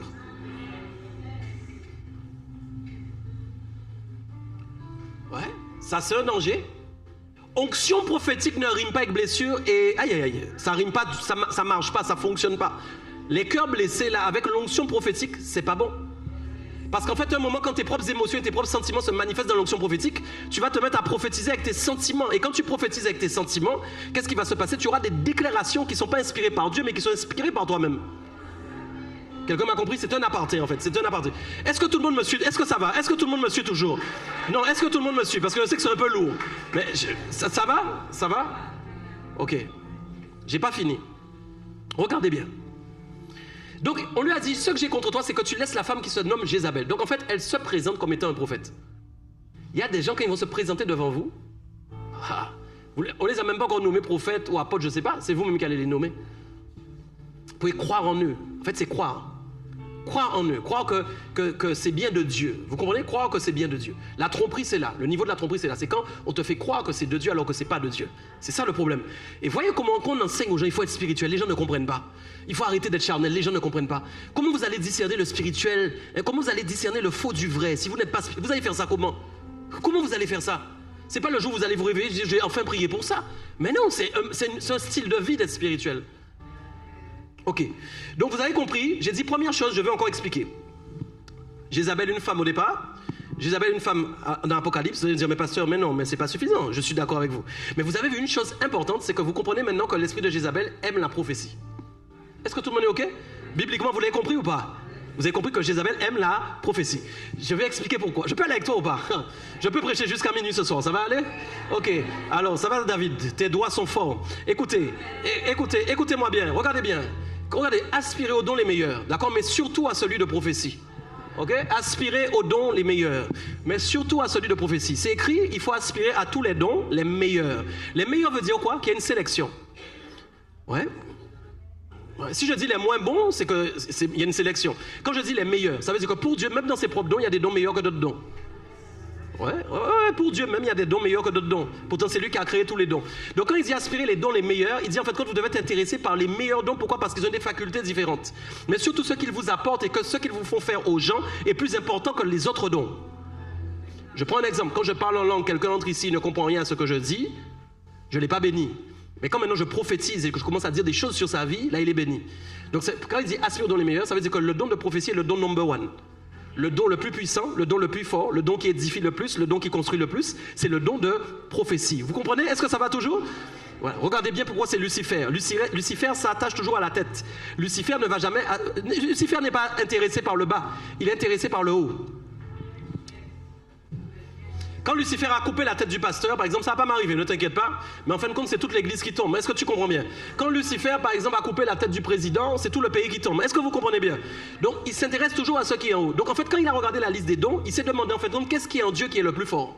Il a vu tout de suite que ce qui est en Dieu le plus fort, c'est le prophétique. Vous savez à quel moment il le sait? Peut-être qu'il y avait avant Genèse quelque chose que je ne sais pas. Mais dès Genèse, ça nous a expliqué. Ce qui est avant, j'en sais rien. Mais dans Genèse, maintenant, qu'est-ce que je vois? Quand Dieu a dit, la lumière fut. My God. Voilà. C'est-à-dire qu'il y a une parole créatrice. En fin de compte, il travaille lui-même avec son onction qui crée, en fin de compte, quand il parle. Donc quand il parle, les choses se créent. Quand il parle, les choses se créent. Tu me comprends? Quand Dieu parle, il n'y a pas qu'à... Dieu là, Dieu est tellement dans l'onction prophétique que je pense qu'il fait attention à ne pas parler parce qu'il sait que s'il parle, ça va créer quelque chose qui peut être dangereux. C'est pas si quelqu'un m'a entendu. J'ai dit, Dieu lui-même a mis en lui de la sagesse pour pouvoir contrôler sa propre bouche pour ne pas prophétiser des choses qu'il va créer, qu'il va regretter d'avoir créé. Allô? Parce que quand il parle, il y a toujours l'onction prophétique. Lui, c'est pas en fin de compte comme nous, où le niveau baisse ou que le niveau part. Le niveau d'onction prophétique est toujours le... Avec lui, là, le niveau d'onction qui est autour de lui et en lui, il est toujours pareil. Il n'y a pas de baisse. Donc, qu'est-ce qui se passe? Quand il parle, la chose arrive. C'est ce que vous... C'est pas ce que vous dites dans vos prières, non, c'est pas ce que vous dites. Quand il parle, quand il dit, la chose arrive. Quand il dit, là, vous y croyez... Mais pourquoi? Vous y croyez ou pas? S'il se lève maintenant et qu'il dit quelque chose sur ta vie, ça va arriver. Aïe. Ça va arriver. Le diable peut se lever. Écoute-moi bien. Baal peut se lever. Tous les prophètes voyants démoniaques peuvent se lever. Juste parce qu'il a dit, c'est impossible qu'ils arrêtent cette parole. C'est impossible qu'il arrête cette parole. Impossible. Ouais, c'est ça qui le rend Dieu. C'est ça qui le rend Dieu supérieur à tous les dieux. Parce que lui, il peut fermer la bouche de Baal, ok? Les prophètes sont en train de prier. Normalement, il doit descendre, mais il ne peut pas descendre. C'est ce qui démontre la supériorité de notre Dieu sur tous les autres dieux sur la terre. Ouais, c'est ça qui démontre ça. C'est ça qui le démontre. Ouais. Baal n'a pas cette force qu'à chaque fois qu'il dit, il sait que ça va arriver. Ouais, les voyants ne peuvent pas dire ça. Chaque fois que Baal dit, la chose arrive. Dieu va dire quoi? Hein? Il sait bien ce qu'ils ont dit. Chaque fois que Baal dit, la chose arrive, Dieu va se lever, il va faire taire Baal tout de suite. C'est un peu ce qui s'est passé avec Élie et les prophètes en fin de compte de Baal, tu comprends? Ils ont voulu défier. C'est pourquoi il s'est moqué. Il est en voyage, il dort. Qu'est-ce qu'il fait? Il est où, votre Dieu là? Quand vous appelez, il répond habituellement, mais il est où maintenant? Parce que Dieu est en train de le pousser à la provocation. Vous dire, c'est moi le vrai Dieu. Vous voyez, vous avez beau avoir Jézabel, vous avez beau avoir les esprits de Baal, je suis plus fort. Mon peuple est plus fort. Ceux qui ne fléchissent pas les genoux devant Baal sont plus forts. Ouais. Voilà pourquoi on ne doit pas fléchir les genoux devant ce monde. Non, non, non, non, jamais. Si vous manquez d'argent, ne prenez pas l'argent en fin de compte de franc-maçon. Si vous manquez d'argent, ne prenez pas l'argent de quelqu'un qui fait de la sorcellerie. N'entrez jamais dans ce défi, même s'il ne doit rien vous rester. Même si vous devez mourir de faim, ne fléchissez jamais les genoux devant Baal et devant Jézabel. Jamais, jamais, jamais. Quel que soit ce qu'on va vous faire, ne fléchissez jamais les genoux. Votre salut en dépend. Ok, je sais, mesdames, vous attendez la suite. Messieurs aussi, hein? Amen. Donc, vous avez gardé en tête la dimension prophétique. Je crois que là, vous l'avez compris. C'est bon, c'est clair pour vous. Donc, vous avez compris que Jézabel aime la dimension prophétique, qu'elle aime l'onction prophétique et qu'elle combat l'onction prophétique. En fait, ce n'est pas qu'elle l'aime. En fait, c'est qu'elle a elle-même une puissance prophétique. OK? Et elle n'aime pas, en fin de compte, la puissance prophétique qui s'oppose à elle. Donc pourquoi? Parce que l'esprit de Jézabel, c'est un esprit qui veut montrer que c'est elle qui domine. Ou lui qui domine, ok? L'esprit, du moins, l'esprit domine, ok? Ça va. Donc c'est un esprit qui veut dominer, il veut avoir de l'autorité, vous avez compris? Et maintenant, je veux vous montrer quelque chose de très important. On va aller dans Genèse chapitre 1, verset 6. Non, verset 1 à 6. Allez-y, prenez la Bible. Genèse chapitre 1, verset 1 à 6. Ça va, David? Genèse chapitre 1, verset 1 à 6. C'est là que tout se joue.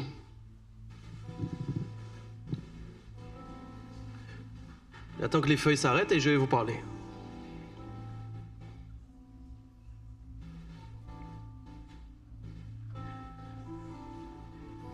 C'est bon pour tout le monde? Ok, directement on entre dans la deuxième partie. Genèse chapitre 1 verset 1 dit: le serpent était le plus rusé de tous les animaux des champs que l'Éternel Dieu avait fait. Vous connaissez ça? Il a dit, vous n'y êtes pas, c'est pas ça? Ah non, c'est moi qui me suis trompé. Genèse 3. Ouais, Genèse 3, ouais. C'est ça, hein? Genèse 3, chapitre 1, verset 1 à 6, pardon, autant pour moi. Je vous laisse chercher encore.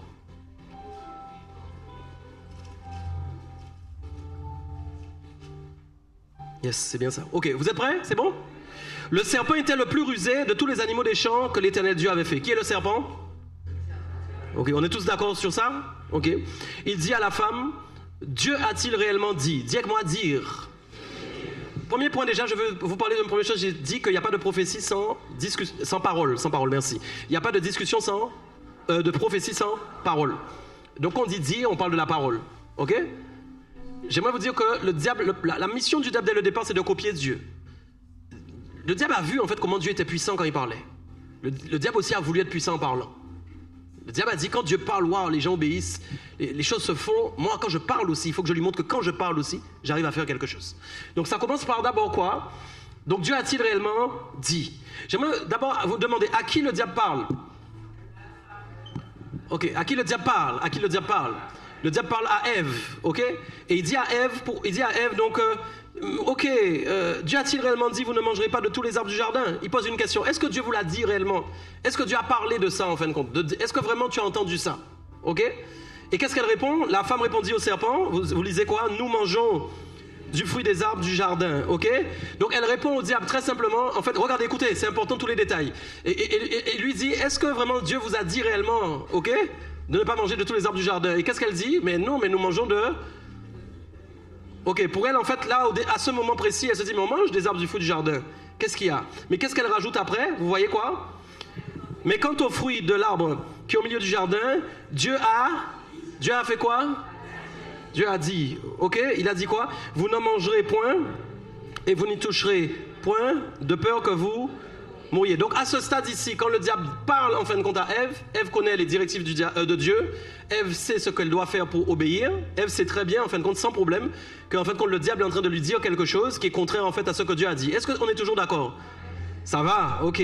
Allons-y encore, plus loin. Mais quant au fruit donc de l'arbre qui est au milieu du jardin, Dieu a dit, vous n'en mangerez point et vous n'y toucherez point de peur que vous ne mouriez. 4, lisons ensemble. Alors le serpent dit à la femme, vous ne... Ok, donc là, qu'est-ce qui se passe? Le diable dit quelque chose de contraire.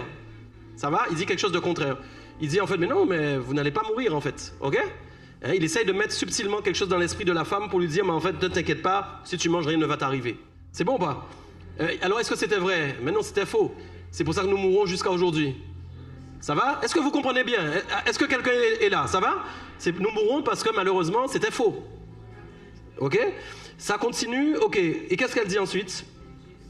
Mais Dieu sait que... Le diable dit donc, mais Dieu sait que le jour...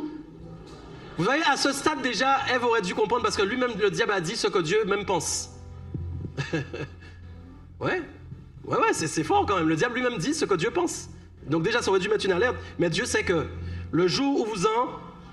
Est-ce que tu peux lire avec moi? Vos yeux s'ouvriront et que vous serez comme des dieux, connaissant le bien et le mal. D'accord, donc là, il parle de quelque chose. Vos yeux s'ouvriront, c'est important, vos yeux s'ouvriront.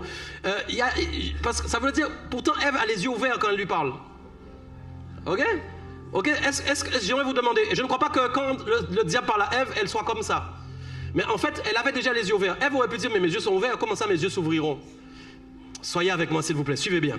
J'ai dit, mais mes yeux sont déjà ouverts, je vois tout. D'ailleurs, la preuve qu'elle avait les yeux ouverts, c'est qu'elle a dit qu'elle mange de tous les arbres du jardin. Donc elle voit les arbres du jardin, elle sait aller cueillir les fruits et tout. Donc elle voit très bien. Donc ça veut dire qu'il ne parle pas de la vue physique. Il parle de la vue spirituelle, soyez avec moi. Faites attention, c'est très important chaque point que j'explique. Pourquoi? Parce que la voyance est liée à la prophétie. Suivez, s'il vous plaît, suivez chaque point que je suis en train de dire. Ça veut dire qu'en fin de compte, quelqu'un qui est aveugle, c'est quelqu'un qui ne peut pas être prophétique. Bon. Je vais vous expliquer, parce que quand vous... En fait, l'onction prophétique, ça va... Que Dieu ouvre ton entendement encore. Écoutez, l'onction prophétique fonctionne par une vue orale. C'est quelque chose de très particulier, ce que je suis en train de dire, que tu dois comprendre en fait. Parce que pourquoi? En fait, des fois quand tu prophétises, c'est parce que tu as vu. Mais parfois tu t'es pas rendu compte que tu as vu, mais ta bouche a parlé avant que ton cerveau comprenne que tu avais vu. Comprends bien ce que je... Parfois par contre tu vas voir et tu vas parler par rapport à ce que tu as vu. Mais parfois quand tu parles, en fait c'est ce que tu vois en esprit qui parle. S'il vous plaît, comprenez ce que je suis en train de dire, c'est très important. Ok? Donc en fait quand elle lui dit, parce qu'elle n'est pas aveugle, pourquoi on lui dit tes yeux vont s'ouvrir? Elle n'est pas aveugle physiquement, elle voit. Il ne l'attend pas sur le plan physique, il est en train de l'attendre sur le domaine prophétique. En fait, ce qu'il est en train de lui dire, c'est qu'en fait, il y a quelque chose que tu ne vois pas dans le monde spirituel que tu vas voir désormais. C'est-à-dire, il y a quelque chose que tu ne vivais pas auparavant que tu vas vivre maintenant. Et regardez bien ce qui est intéressant. Et après, il dit donc, elle dit, c'est elle qui répond. Qu'est-ce que vous lisez? Verset 6. La femme, quoi? La femme vit, le verbe voir. Pourtant, j'ai dit, elle n'est pas aveugle, elle voyait déjà. Donc, elle s'est mise à voir de manière spirituelle. Pourquoi? Attends. Comment en fait la vue spirituelle s'est déclenchée? Je veux que tu comprennes. Maintenant je vais avec toi. Retourne en arrière, on rembobine. Est-ce que tout le monde est là? C'est pas évident. C'est bon, tout le monde est là toujours? Ok, c'est bon? Ok, je peux continuer au bas. Regarde, quand tu rembobines maintenant, où était Lucifer? J'aimerais que tu me répondes. Lucifer en fait était auprès de Dieu. Oh bon. Vous m'avez pas dit amen, on dirait que vous doutez de ça. Lucifer est une créature que Dieu a créée. Elle servait Dieu au ciel. Ok, un chantre. Ok, ça va? Un leader de louange si tu veux, ok? Donc Lucifer, qu'est-ce qui se passe? Lucifer en fin de compte connaît Dieu. C'est pas que Lucifer ne connaisse pas Dieu, Lucifer connaît Dieu, mais surtout Lucifer a quelque chose qu'on lui a donné. Il a une onction, il a une puissance, il a quelque chose que Dieu lui a donné. Quand par exemple vous dites par exemple un ange déchu, c'est toujours un ange même si vous mettez déchu derrière. Déchu veut dire quoi? Il n'a plus l'autorité qu'il avait, le mandat qu'on lui a donné n'est plus le même mandat, mais il a toujours des caractéristiques d'ange. C'est pourquoi quand il y a une lutte entre les anges de Dieu et les anges du diable, c'est une vraie guerre, parce que les anges du diable ont quand même de la force. Mais c'est toujours les anges de Dieu qui gagnent. Mais n'empêche que l'ange déchu reste un ange. Est-ce que tout le monde me suit toujours? Donc ça veut dire que quand le diable, en fin de compte, c'est pas parce que Dieu l'a sorti, l'a viré, l'a mis dehors, ok? Il a dit maintenant out, tu es dehors. Quand maintenant il vient, c'est pas écrit, mais quand le serpent parle, il y a quelque chose qui se passe de spirituel. Si c'était pas spirituel, on n'aurait pas parlé de ses yeux, parce que ça voudrait dire qu'il est que dans le monde physique. S'il est que dans le monde physique, il parle pas des yeux, puisqu'il voit qu'elle n'est pas aveugle. Mais comme maintenant il lui dit, tes yeux s'ouvriront, il lui dit en fait, quand il parle, rappelez-vous, ça vous rappelle pas quelqu'un? J'ai dit quand il parle, il se passe quelque chose. Donc quand il parle, il y a quelque chose qui se passe dans le cœur de Ève.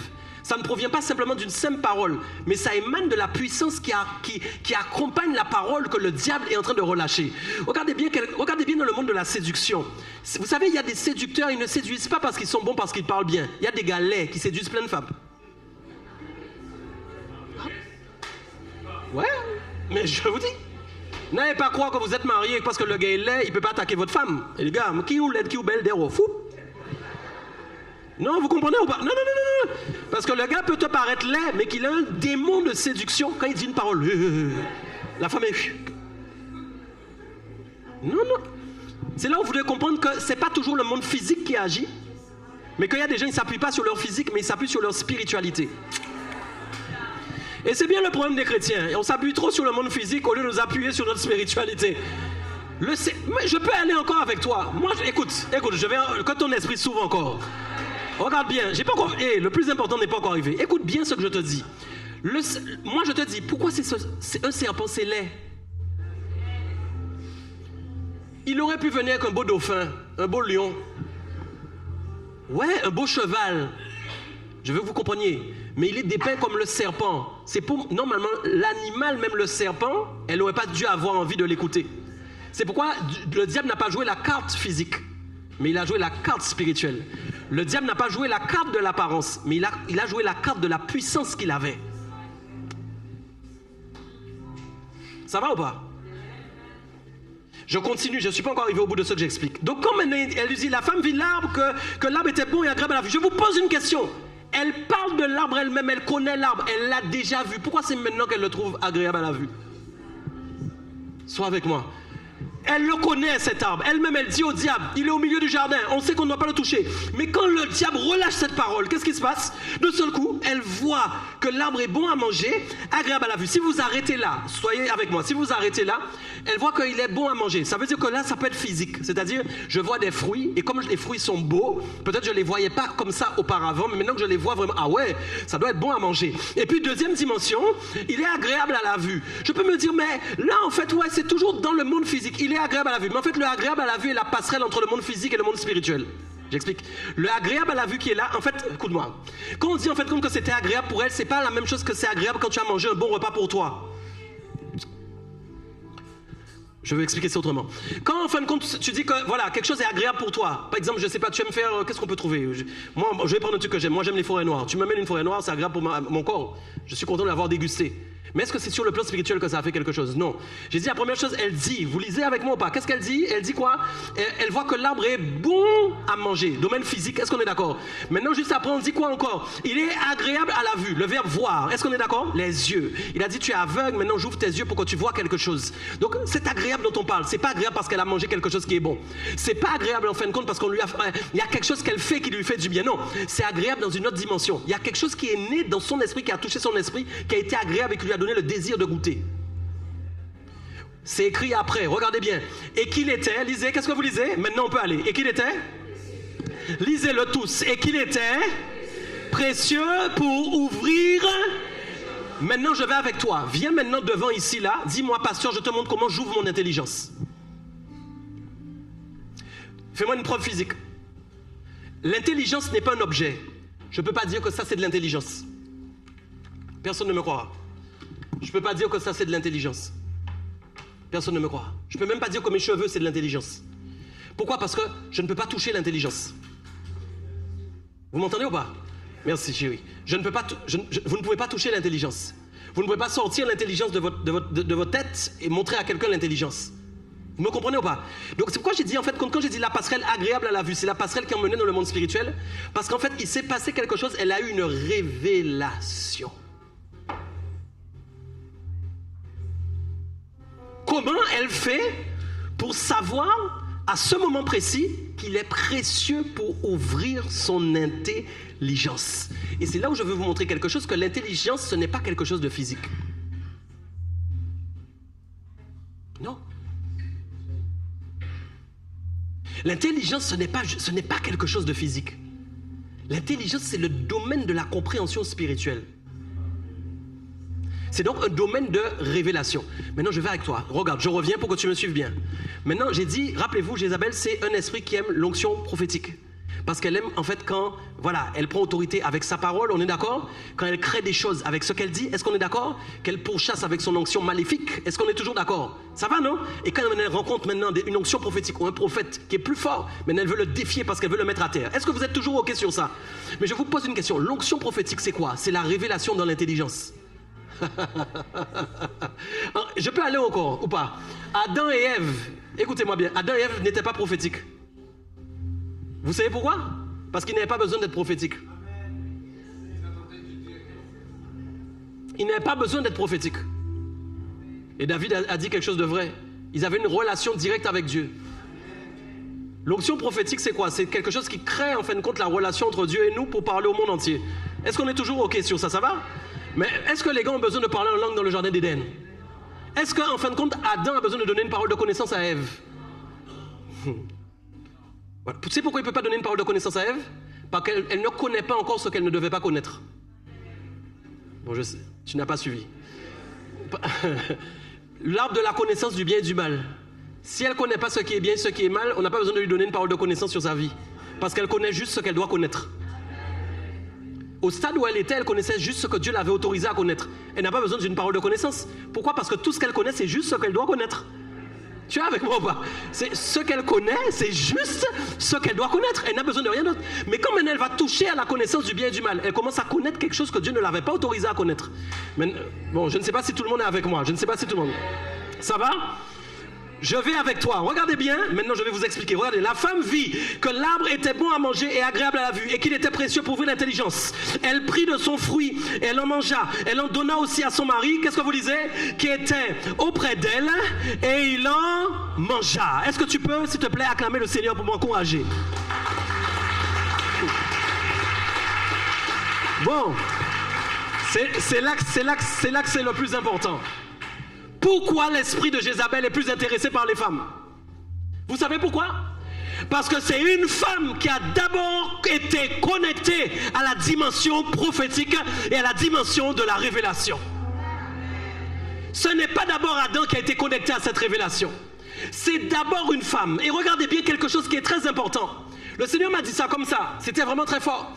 Elle a donné à Adam à manger. Comment on le lit encore? C'est écrit ici, vous pouvez le lire avec moi. Et elle en donna aussi à son mari qui était auprès d'elle. On est d'accord? Donc la femme a été la première à avoir les capacités mentales et spirituelles sur l'arbre de la connaissance du bien et du mal. Ça a ouvert son intelligence, ça a ouvert son esprit. C'est elle qui a connecté en premier. Et en fait, pourquoi en fin de compte c'est important? Parce qu'en fait, à contrario, l'homme a partagé le désir de sa femme. Je ne sais pas si vous avez compris ce que je suis en train de dire. Non, c'est très important ce que je dis. C'est-à-dire que l'homme, en fait, a mangé lui aussi, mais il a partagé le désir de sa femme. Voilà pourquoi, mesdames, vous êtes parfois plus sensibles aux choses de l'esprit que les hommes. Voilà pourquoi dans les églises, on se bat, en fin de compte, pour que les hommes se lèvent. Je ne sais pas si vous me comprenez bien. Parce qu'en fin de compte, la femme a eu une sensibilité avant l'homme. Maintenant, je peux expliquer pourquoi ce n'était pas bon? Je vais expliquer pourquoi. Parce que quand le diable a renversé les choses, on dit souvent il a renversé les choses, que dans un seul domaine, c'est-à-dire il a renversé, non pas dans un seul domaine, pardon. Il a renversé les choses, c'est-à-dire le péché a renversé l'ordre des choses. Vous le savez, non? Tu ne devais pas travailler, mais tu dois travailler. C'est pas l'ordre des choses. Tu ne devais pas mourir, mais tu meurs. C'est pas l'ordre des choses. Donc il a renversé des choses. Mais regardez comment il a renversé autre chose. Je vais avec vous. Est-ce que vous êtes là? 1 Corinthiens 11.3 dit quoi? 1 Corinthiens 11.3 dit quoi? Écoutez ça. Ça va? Je veux cependant que vous sachiez que Christ est... Non, 1 Corinthiens 11.3, j'attends que vous le preniez, c'est important de le lire. Je vais casser quelque chose ce soir, vous allez voir.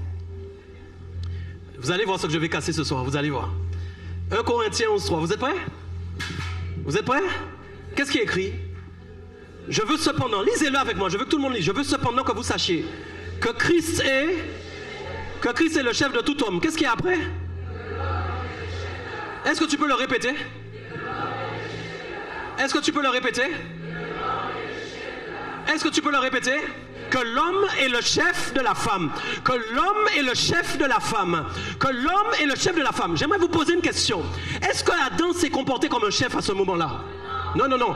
Non, non, il s'est pas comporté comme un chef. En fait, si quelqu'un devait pécher avant, ça aurait dû être lui avant. Parce que même dans le péché, il serait resté chef. Tu n'as pas compris. Jesus. Tu n'as pas compris ce que j'ai dit. J'ai dit même dans le péché, il serait resté chef. Le problème, c'est qu'il y a eu péché des deux, on est d'accord? Mais comme c'est sa femme qui a d'abord connu les choses spirituelles, il y a eu un renversement dans l'ordre aussi que Dieu établit entre l'homme et la femme. Et ça, c'est très problématique parce qu'on voit des couples chrétiens, c'est la femme qui dirige l'homme. On voit des couples chrétiens, c'est pas l'homme qui est chef, mais c'est la femme. La femme est plus spirituelle que l'homme. Ce n'est pas normal. Ce n'est pas normal. Homme, votre femme n'a pas à être plus spirituelle que vous.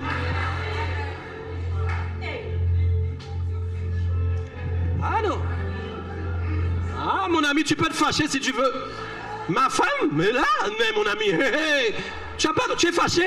Et comment ça se dit? Il n'y a plus ni homme ni femme. Il n'y a plus ni homme ni femme. Il n'y a plus ni homme ni femme. Ça n'a aucun rapport. Ne confondez pas mes amis, il y a des femmes là, je sais, vous êtes dérangés dans votre chair même. Écoutez, et des hommes aussi d'ailleurs. Écoutez, les amis, il n'y a plus ni homme ni femme. C'est l'activité spirituelle. Une femme peut avoir de l'activité spirituelle, un homme peut en avoir. Ce n'est pas l'ordre. Il ne faut pas mélanger coco et abricots, vinaigrette et sauce colombo. Non, non, non, non, non, non. Non, non, non, non, non, non, non, je veux que tu comprennes. La dimension spirituelle, ce n'est pas l'ordre. Ne confondez pas. Il y a l'ordre et il y a la dimension. Mais en fait, essayez d'imaginer qu'il n'y a plus d'ordre. Ça veut dire en fait qu'il y a du n'importe quoi qui se passe dès qu'il y a de l'onction en fait. Ce n'est pas ça. Même quand vous allez prêcher, évangéliser dehors, vous allez 2 par 2. Pourquoi? Parce que vous avez lu qu'il faut aller 2 par 2. Vous partez pas en mission d'évangélisation tout seul. Je ne parle pas de votre évangélisation que vous faites tout seul comme ça.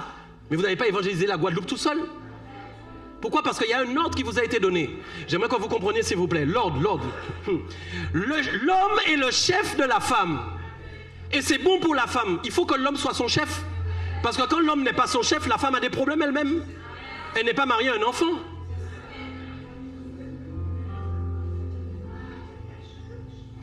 J'ai pas encore fini de t'expliquer.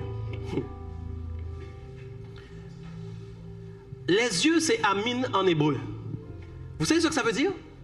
Quand on parle des yeux de Ève qui se sont ouverts. Vous savez ce que ça veut dire en hébreu? Amin en hébreu. Ça veut dire les yeux. Mais vous savez ce que ça veut dire aussi? Des facultés mentales et spirituelles. Des facultés mentales et spirituelles. Quand il a dit, elle a ouvert les yeux, il y a des facultés mentales et spirituelles qui se sont déclenchées. Parce que, regardez bien, en fait, connaître le bien et le mal, c'était une mauvaise chose pour eux. Connaître le bien et le mal, c'était une mauvaise chose pour eux. Mais, j'ouvre une parenthèse. Pour s'en sortir de là-dedans, qu'est-ce que Dieu utilise maintenant, si ce n'est le spirituel? Donc, en même temps, le bien et le mal n'étaient pas une bonne chose, mais en même temps, ce qui a été déclenché en elle est quelque chose qui vient quand même de Dieu. C'est juste que Dieu n'avait pas donné l'autorisation qu'elle puisse manifester ça, parce que dans le jardin d'Éden, elle n'en avait pas besoin. Je peux réexpliquer pourquoi tu comprennes? Parce qu'en fait, quand en fait son mental, quand en fait son intelligence s'ouvre, quand en fait elle commence à comprendre des choses spirituelles, quand en fait, c'est pas mauvais. C'est pas mauvais. C'est juste que Dieu ne voulait pas que ça se fasse à ce moment-là. Dieu ne voulait pas. Pourquoi? Parce que ce que Dieu avait mis en place, vous n'en aviez pas besoin. Vous n'avez pas besoin d'entrer dans cette guerre. Vous n'avez pas, en fait, en réalité, nous cherchons la libération alors que nous étions déjà libres. Nous cherchons la libération, nous avons besoin de la libération alors que nous étions déjà libres. Ils étaient déjà libres. Ce combat, cette guerre, ils n'en avaient pas besoin. D'avoir prophétie, onction, combat spirituel, ils n'en avaient pas besoin. Mais c'est pas mauvais, l'onction est bonne. Ça, c'est de Dieu l'onction. Prophétiser, c'est de Dieu. Est-ce que vous me comprenez? Faut pas tout mélanger. C'est pas parce que le péché est entré qu'ils ont eu la connaissance du bien et du mal et que tout ça est mauvais. C'est de Dieu. Dieu a créé le mal, il a aussi créé le bien. Hein? Et c'est écrit. Non, alors prends ta Bible, cherche bien. Dieu est le créateur du... Waouh. Tu me comprends pas? Je peux terminer? Il n'y a pas eu assez d'amen. Je peux terminer ou pas? Acclame le Seigneur.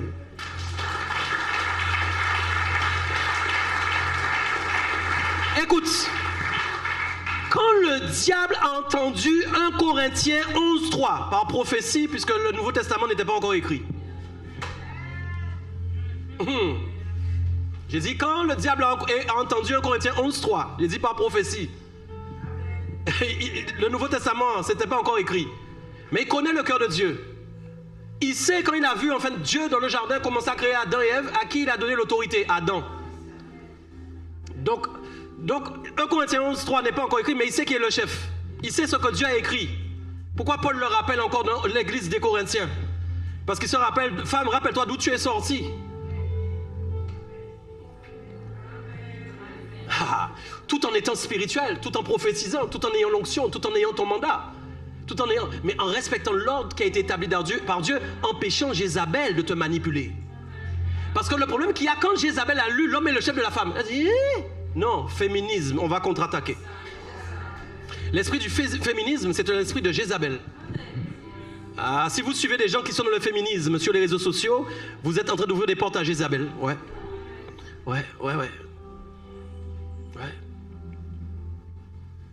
La modernité, c'est pas ce qui change le fonctionnement de Dieu. Hein? Attention. Hein?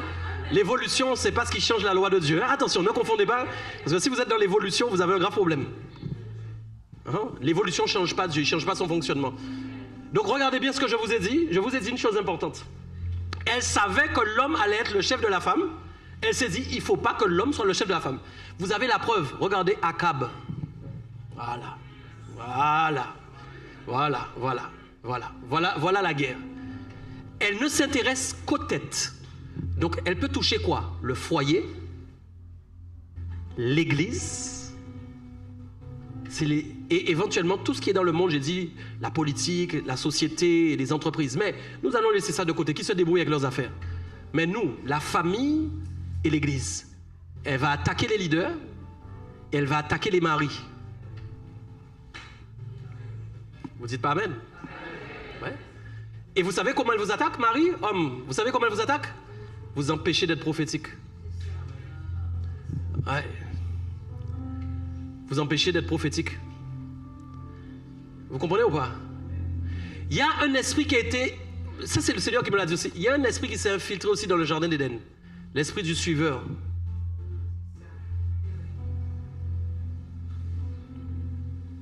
L'esprit du suiveur. Ça, c'est pas bon, ça.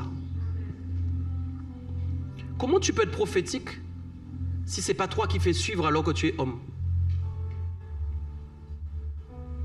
Vous voyez un peu Jésus dire à ses disciples, hey, montrez-moi le chemin.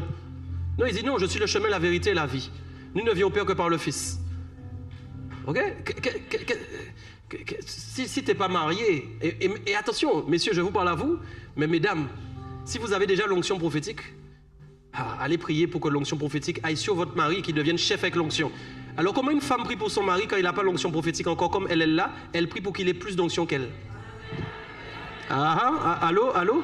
Pourquoi? Parce que parfois quand en fait l'homme ne prend pas sa place, la femme reste dans l'onction prophétique, mais ça la rend aussi orgueilleuse. Et parfois sans s'en rendre compte, on oublie qu'on doit pousser son mari à monter là-dedans puisqu'il n'y arrive pas encore. Allô? Oui.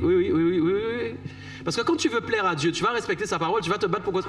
Ouais, tu vas pas en fin de compte apprécier le poste que tu as maintenant.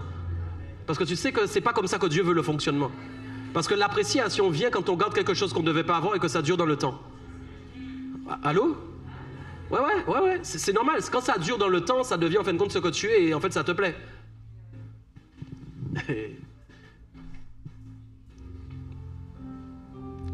Ouais. La femme doit suivre l'onction de son mari. Elle doit venir aussi avec son onction pour lui dire, voilà ce que j'ai reçu là. Fais attention, Adam. Avec l'onction prophétique. Ne viens pas essayer de convaincre ton mari avec ta chair. Et puis, Marie, n'essayez pas de faire vos femmes vous suivre avec votre chair. Je suis le mari, c'est moi le chef. Et zéro onction prophétique. Ça sonne creux. Ça sonne creux, il n'y a pas d'impact. Ce qui donne l'impact, c'est l'onction. Ça va ou pas? Voilà pourquoi, en fait, quand une église devient de plus en plus prophétique, vous pouvez être sûr que l'esprit de Jézabel va venir la combattre. Quand une église, là vous êtes dans une église prophétique, mais elle peut venir, il n'y a pas de problème. C'est la même onction qui est liguée là. Il n'y a aucun problème. Le problème, c'est que chacun doit prendre garde à lui-même. C'est ça le problème là-dedans. Parce que moi, je ne vais pas tomber, mais toi, tu vas faire quoi? Et toi, dans tout ça, tu vas faire quoi? Vous allez faire quoi? Ok? C'est important de comprendre qu'en fait, vous devez veiller à ça. Vous veillez à l'ordre des choses. Veillez à ce que l'ordre des choses soit bien établi et bien correct. Ça va ou pas? Humilie-toi sous la main puissante du Seigneur. Amen. Dis au Seigneur de faire. Ok? Amen. Donc la femme, je résume, la femme est la première à avoir eu le désir d'ouvrir ses capacités mentales et spirituelles. Pas un désir qui en fait venait d'elle au départ, mais un désir qui est venu par séduction. Vous vous rappelez? J'ai dit le serpent est laid. Comment il aurait pu la séduire sur le plan physique? C'est qu'il l'a fait dans le domaine spirituel. Est-ce qu'on est d'accord? C'est pas un serpent qui va te convaincre. Ça va? L'esprit de Jézabel va où le prophétique est fort, puissant, quand elle veut défier l'autorité. Elle aime ça. Elle aime défier le prophétique. Ils vont devenir prophétiques. On va voir s'ils vont continuer. On est OK? Elle veut installer sa domination. Ok, c'est quelqu'un qui se dit prophétesse, c'est quelqu'un qui dit qu'elle est quelque chose que Dieu ne lui a pas donné. D'accord? Attention, elle peut enseigner avec une dimension prophétique, mais ce n'est pas l'onction de Dieu. Il y a un mélange ou alors ce n'est pas du tout l'onction de Dieu. On est ensemble? Mais elle conduit le peuple vers d'autres dieux. Vous comprenez ce que j'ai expliqué? Et vers d'autres pratiques de manière subtile ou de manière brute. Manière brute, c'est quand ils ne se cachaient pas. Subtile, c'est quand ils se cachent. Mais là, ils vont bientôt plus se cacher. Attention, elle adapte son langage, elle séduit et elle démontre même de la fidélité. Pourquoi? Parce qu'elle a les gens à l'usure. C'est un esprit qui a les gens à l'usure. Ça va? C'est bon? Je peux acclamer le Seigneur.